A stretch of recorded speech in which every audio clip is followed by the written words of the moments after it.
नमस्कार, मैं हेमंत जायसवाल और आप देख रहे हैं खबर 24 न्यूज। इस वक्त की बड़ी खबर निकल कर आ रही है झालावाड़ के डग विधानसभा क्षेत्र से, जहां विधानसभा चुनाव को लेकर भाजपा के प्रत्याशी घोषित किए गए हैं। कालूराम मेघवाल का यहां विरोध देखने को मिल रहा है, जहां विधायक प्रत्याशी कालूराम मेघवाल विधानसभा क्षेत्र के हन्नीखेड़ा गांव में चुनाव प्रचार को लेकर पहुंचे, जहां ग्रामीणों ने उनका विरोध किया है। ग्रामीणों ने उन्हें काले झंडे दिखाकर नारेबाजी कर प्रदर्शन किया है। आपको बता दें कि भाजपा ने अपने विधायक जो रहे हैं उन्हें ही वापस से विश्वास जताते हुए टिकट दिया। इसी कड़ी में कालूराम मेघवाल को भी इस बार भाजपा का डग विधानसभा क्षेत्र से प्रत्याशी बनाया गया है, जिसी को लेकर कालूराम मेघवाल अपने चुनावी दौरे को लेकर प्रचार के लिए विधानसभा क्षेत्र के हन्नीखेड़ा गांव में पहुंचे थे, जहां ग्रामीणों ने आरोप लगाया है कि विधायक रहते हुए कालूराम मेघवाल ने गांव के लिए कोई कार्य नहीं किया है, साथ ही बिजली पानी की समस्याओं का भी समाधान नहीं किया है। इसके अलावा विधायक जब चुनाव लड़ रहे थे 2018 में, तो भी चुनाव के दौरान प्रचार के लिए आए थे, जहां उन्होंने कई वादे किए थे, लेकिन वादे पे वो 5 सालों तक खरा नहीं उतर पाए हैं। वहीं 5 साल बाद वापस भाजपा के प्रत्याशी घोषित होने के बाद वापस से वे चुनाव प्रचार के लिए गांव में पहुंचे, जिसके चलते ग्रामीणों में आक्रोश देखने को मिला है। ग्रामीणों ने जैसे ही कालूराम मेघवाल अपनी कार से चुनाव प्रचार के लिए गांव में उतरे हैं, तो ग्रामीणों ने उन्हें काले झंडे दिखाए और उनके खिलाफ नारेबाजी कर प्रदर्शन किया। विरोध को देखते हुए कालूराम मेघवाल वापस से चंद मिनटों में ही अपनी कार में बैठकर रवाना हो गए हैं। आपको बता दें कि कालूराम मेघवाल ने सन 2018 के विधानसभा चुनाव में कांग्रेस के जो प्रत्याशी रहे हैं मदन लाल वर्मा को 19,000 वोटों से हराया था। उसी के बाद से आपको बता दें कि भाजपा लगातार इसी विधानसभा सीट से कई सालों से जीतती आ रही है। वहीं यह परंपरागत सीट भी अब बताई जा रही है, लेकिन आप एक बार बात और बता देते हैं कि भाजपा इस विधानसभा सीट से हमेशा विधायक प्रत्याशी का टिकट बदलती आई है, लेकिन यह देखने को मिल रहा है कि लंबे समय बाद की इस बार फिर से भाजपा ने कालूराम मेघवाल को टिकट दिया है। तो इसका खामियाजा कितना भाजपा को देखने को मिलेगा, ये देखने वाली बात होगी। कालूराम विधायक मुर्दाबाद मुर्दाबाद, कालूराम विधायक मुर्दाबाद मुर्दाबाद, मुर्दाबाद मुर्दाबाद मुर्दाबाद मुर्दाबाद मुर्दाबाद मुर्दाबाद मुर्दाबाद। ज्यादा जानकारी के लिए मेरे सहयोगी फोन लाइन पे मौजूद है लोकेश मकवाना, उनसे बात करेंगे कि किस तरह का वहां ग्रामीणों का विरोध देखने को मिला है और क्या क्या काम ऐसे रह गए हैं जिन्हें भाजपा प्रत्याशी जो हैं विधायक होते हुए उन्होंने काम नहीं कराया है, और क्या क्या खामियाजा भाजपा को वहां देखने को मिलेगा इस विधानसभा चुनाव में। हालांकि कांग्रेस ने अपनी डग विधानसभा के प्रत्याशी को घोषित नहीं किया है। अब इंतजार है कि कांग्रेस किस प्रत्याशी को कांग्रेस अपने मैदान में उतारती है। लोकेश, मेरी आवाज आ रही है? क्या है पूरा मामला, किस तरह का घटनाक्रम है, क्या किस तरह का विरोध देखने को मिला है भाजपा प्रत्याशी का?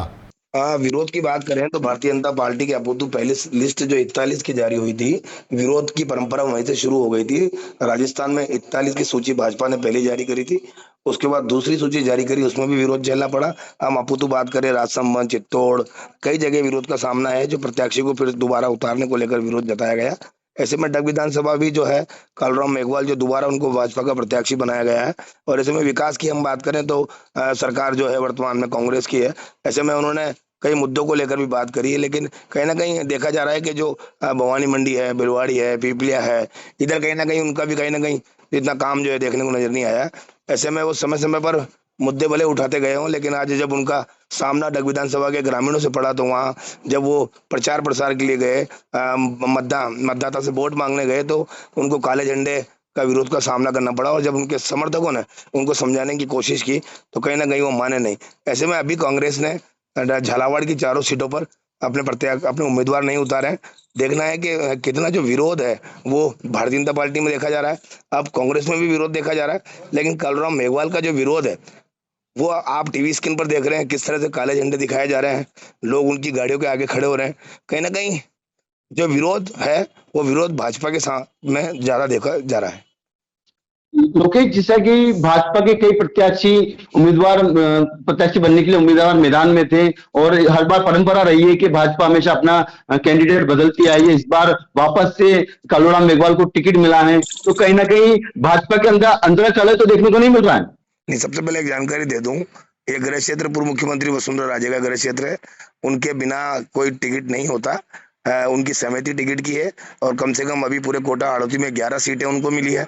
ऐसे में हम बात करें इस झालावाड़ विधानसभा की, तो चाहे वो खानपुर से नरेंद्र नागर हो, चाहे वो मनोर थाना से गोविंद रानीपुरिया हो, चाहे वो डग विधानसभा से जो है कालूराम मेघवाल हो, तो सभी पुराने ही उम्मीदवारों पर प्रत्याशियों पर ये जो है भरोसा वसुंधरा जी ने जताया है।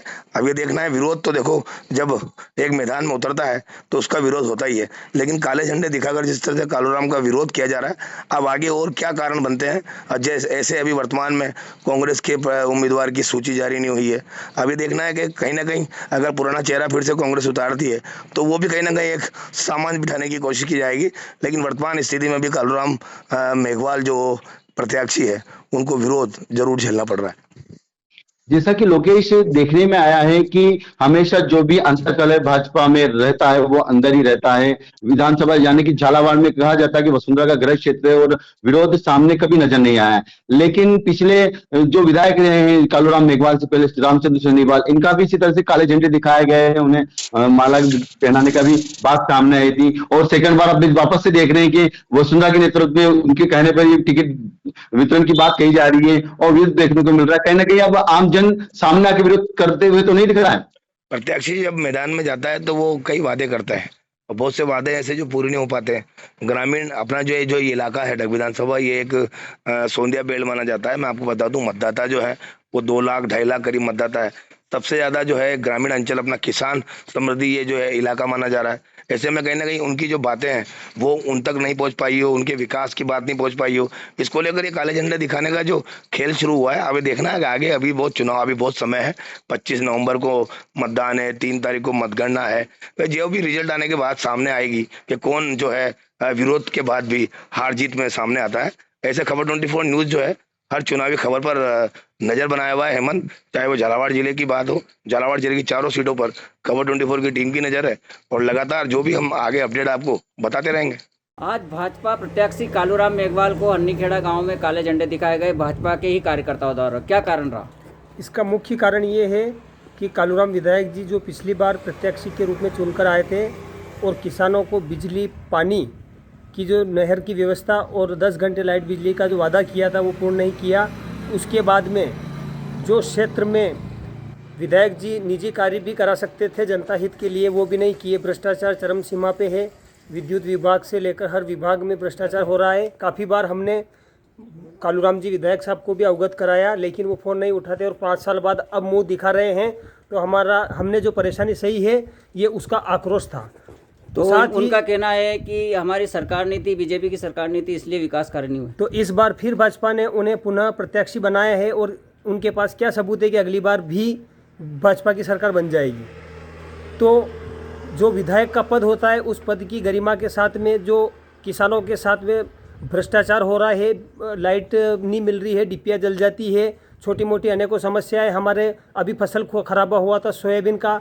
मैं भारतीय किसान संघ युवा प्रमुख भी हूं, तो हमने कालूराम जी विधायक साहब को अवगत करवाया था कि आप धरना प्रदर्शन में आइए, भूख हड़ताल करते हैं और मुआवजे के लिए हम कोशिश करते हैं। लेकिन कालूराम जी विधायक भारतीय किसान संघ के धरना प्रदर्शन में भी नहीं आए और फ़ोन भी नहीं उठाया और हमसे ये बोला कि आए दिन तुम्हारा यही काम है। तो किसान सोयाबीन फसल खराबे पर भी यदि वो साथ नहीं दे सकते हैं, विद्युत विभाग में जो डिपिया जल जाती है वो किसानों को समय पे नहीं मिल रही है, सिंचाई नहीं हो रही थी, उसमें साथ नहीं दे सकते, तो जो उनका पद है, जो उनकी गरिमा है, उस गरिमा पे भी यदि वो खड़े नहीं उतर सकते तो ऐसे व्यक्ति को फिर भाजपा ने एक और बार प्रत्याशी बनाए हैं। तो इसलिए हमें कड़ा विरोध है कालूराम विधायक को। हम चाहते हैं कि आराम से घर पे बैठे, इन्होंने खुद का विकास खूब कर लिया है, 4-4 स्कॉर्पियो में घूम रहे हैं ये, और हम किसान की दशा का इनको एक कतरा भी फर्क नहीं है। तो ऐसे में हम इनका कैसे समर्थन करें? मेरा नाम कृष्णपाल सिंह झाला है, मैं हरनीखेड़ा से हूँ, मैं परंपरागत भाजपा से ही हूँ और आगे भी यदि कालूराम जी को प्रत्याशी पद से नहीं हटाया गया तो मैं भाजपा का विरोध करता हूँ और नए प्रत्याशी को यदि लाया जाता। ये जो आज काला झंडा बताया हन्नीखेड़ा में, तो कई दुख आयो लोगों के कालूराम जी थी बीच में कभी आई नहीं, खबर ली थी वहाँ। अच्छा, तो आपका कहना है कि बीच में नहीं आए हो? क्यों नहीं आए? मैंने वो कहीं हक नहीं हुआ। तो 5 साल में एक भी बार नहीं आए हो हन्नीखेड़ा की तरफ? और इधर तो इस बार क्या निर्णय लिया फिर आप लोगों ने? कहीं मतलब किसको वो ले जाएगा? यो नहीं अच्छा अच्छा। हन्नीखेड़ा में वर्तमान विधायक और बीजेपी प्रत्याशी कालूराम मेघवाल को जो काले झंडे दिखाए गए हैं, तो क्या विरोध है उसका? हमारा कोई विरोध नहीं है। 5 साल पहले वोट मांगने आया था विधायक, उसके बाद में आज आ रहा है। 5 साल तक जनता के बीच नहीं आया। हम पार्टी के सपोर्ट में हैं, ना कि पार्टी के विरोध में, पर प्रत्यक्ष से विरोध में है, क्योंकि अभी तक हमारी कोई सुनता ही नहीं है और ना पार्टी वाला सुनता है। और समस्या तो बहुत सारी है, ना हमारी इधर क्षेत्र में पानी है, ना बिजली है, कनेक्शन भी होते हैं तो 10-10 साल में नंबर आता है हमारा सामान्य वालों का, और बहुत सारी समस्या है। तो एक मुद्दा उठ रहा था कि ST/SC का पक्ष लेते, तो क्या है वो? ST/SC का तो पक्ष लेते ही हैं वो तो, पर वो उन्होंने ध्यान भी नहीं दिया हमारे वो साथ में रह के। वो सुराना केस में उसने कहा कि हम असुरक्षित हैं, तो कैसे असुरक्षित है इस समय में, जब ये 21वीं सदी का भारत चल रहा है, तो ऐसे कैसे वो असुरक्षित मान रहा है? 21वीं सदी में अगर असुरक्षित मान रहा है तो अब जो इनका कहना है कि सरकार नहीं थी इसलिए काम नहीं हुए। सरकार क्यों नहीं थी? सांसद साहब थे उनकी, वो PM साहब थे, सभी थे ना, किसी नहीं हुआ काम तो होना चाहिए ना। क्यों सरकार के थोड़ी भेदभाव थोड़ी कर दी कांग्रेस सरकार, क्या बीजेपी का विधायक है तो काम नहीं आएगा? इधर काम तो आएगा ना, काम क्यों नहीं आएगा? क्या शुभ नाम है आपका? फिलहाल बुलेटिन में इतना ही। ताजा तरीन खबरों के लिए देखते रहिए खबर 24 न्यूज़।